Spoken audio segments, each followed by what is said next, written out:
This 17 News at Noon podcast is brought to you by Clinica Sierra Vista. Welcome back to the 17 News at Noon podcast, where we share your news on your schedule. Well, good day. I'm Elena Rusk. Many areas across Kern County is still underwater as yet another surge of tropical moisture pushed on through. Due to the heavy rains, county supervisors have declared a local state of emergency in response to our recent storms. Officials say the emergency proclamation will help our local authorities respond to these disasters. Fire officials have been keeping a close eye on Pine Mountain Club, McFarland, and the Kern River Valley. Fire crews saying they are still concerned about an area of Calgary Drive and Wilford Heights where there is the potential for a large landslide. Soil engineers now calling those landslides, quote, highly likely, prompting an evacuation order for all of Wilford Heights. Now, officials say the rain totals that we saw in Kern with this last storm haven't been seen in about 60 years.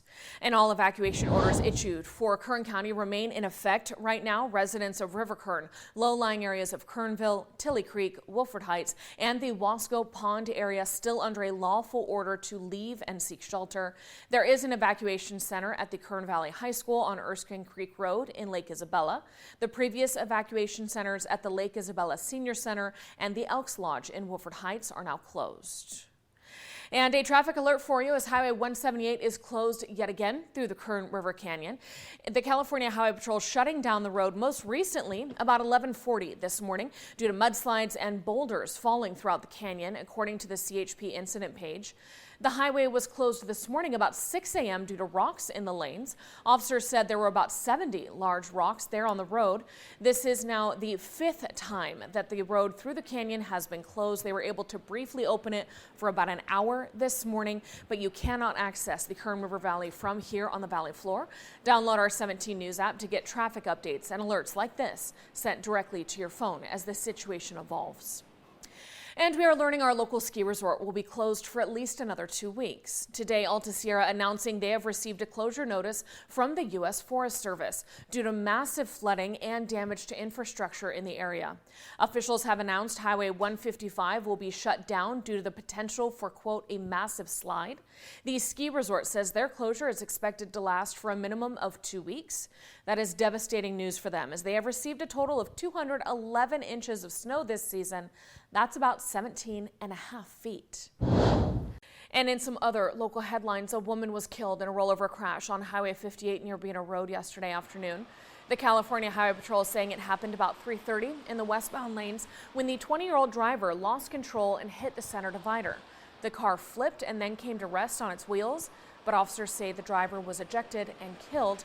Investigators saying alcohol and drugs are not suspected in this crash, but the woman, only identified for now as a Tehachapi resident, was not wearing her seatbelt.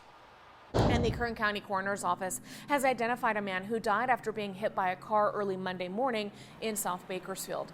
72-year-old Stephen Wayne Stith was crossing the street when he was hit and killed about 6:15 a.m. Monday near the intersection of Harris Road and Weibel Road. Bakersfield police say the driver stayed at the scene and is cooperating with their investigation. They say speed, drugs, and alcohol don't seem to be factors in this crash. This was the 10th pedestrian fatal this year by our count. Hello, this is Tim Callahan with Clinica Sierra Vista, and we're excited to unveil the Community Health Center of the Future, our comprehensive care center. It's located right across the street from Memorial Hospital. We have every service under one roof, from family medicine, OBGYN care, dental services for adults and children, behavioral health, and much more. So find your way to better care at Clinica Sierra Vista this year at our Comprehensive Care Center. Visit our website, clinicasierravista.org, for the latest on this project. We'll see you soon. All right, so now we want to talk about some sports headlines as Aaron Rodgers is reportedly saying he intends to play for the New York Jets in this upcoming season, as the four-time NFL MVP quarterback is awaiting for the Green Bay Packers to trade him. Rodgers made his comments today during an appearance at the Pat McAfee show on YouTube and SiriusXM. The 39-year-old Rodgers saying he believes the Packers want to move on and make 2020 first-round pick Jordan Love, a Bakersfield native, their starting quarterback. 17 Sports Director Taylor Schaub will have much more on this development tonight on 17 News at 5. In 17 business news, if you're looking for a job or you're interested in pivoting into a new career, the Bakersfield Job Fest is wrapping up, but there are some other opportunities coming up. 120 employers were on site at Mechanics Bank Convention Center this morning with more than 3,000 job positions available. One-on-one interviews were there and people were getting hired right on the spot. But doors closed to job seekers at noon today. You can attend another job fest around Kern County. There's one being held in Ridgecrest on April 6th and in Lake Isabella on April 20th. For more details or to get a listing of the employers participating in these job fests, just go to jobfestkern.com. Millions of Americans waking up to dangerous conditions as major storms are slamming both coasts. Here in California, as you know, we're dealing with more flash flooding up and down the state as these relentless rains continue. On the East Coast, a powerful winter storm dumping feet of snow with 60-mile-an-hour winds. NBC's Emily Akita is in New York with more on the nor'easter there. Well, the good news is that the worst of the snowfall has already passed, but what we're continuing to see lingering threats in these incredibly powerful wind gusts that are powering through the northeast region. Here in the Troy, Albany, New York area, we're seeing 40-mile-an-hour wind gusts, and that is the chief point of concern for officials because not only does that present a problem for utility workers to swiftly and safely restore power, but it also could topple more power lines and continue to cause widespread power outages. We've seen hundreds of thousands of people in the northeast in the dark in these frigid temperatures. Roughly 8,000 utility workers in New York alone working to feverishly respond and restore power for folks. Officials are warning for dangerous and potentially difficult travel conditions in parts of the northeast region. We saw more than 1,200 flight cancellations yesterday. Already nearly 200 flights have been nixed in the U.S. so far today. LaGuardia Airport reporting significant delays because of powerful winds. This nor'easter, even though the bulk of it is leaving the coast,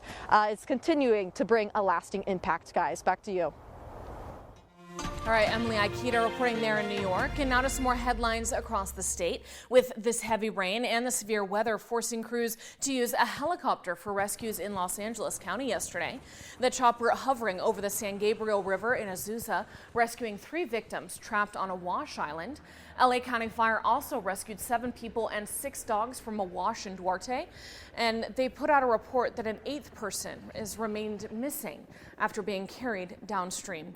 Police are urging anyone they see along the rivers to move to higher ground, saying this is the highest they have seen many of these waterways in years. But now we want to turn to some national news. Fallout continuing today after the collapse of Silicon Valley Bank. We are now learning several investigations into actions taken by executives within the company. NBC News confirming the Department of Justice, along with the Securities and Exchange Commission, have launched probes looking at, among other things, stock sales made by company executives before the collapse. This is coming in as calls grow in Washington for renewed bank regulations and accountability. Now, just before its collapse, Silicon Valley Bank blamed its troubles on, quote, elevated cash burn from its mostly tech-focused clients. Now the concern is in part whether the regionals banks are exposed to similar risks. The pullback in the tech sector continued yesterday with Facebook parent company Meta's announcement it would eliminate 15,000 jobs following 11,000 layoffs at the company in November. The 17 News at Noon podcast is a production of KGET and Nexstar Media Group. For more on all of the headlines in today's show, head to kget.com.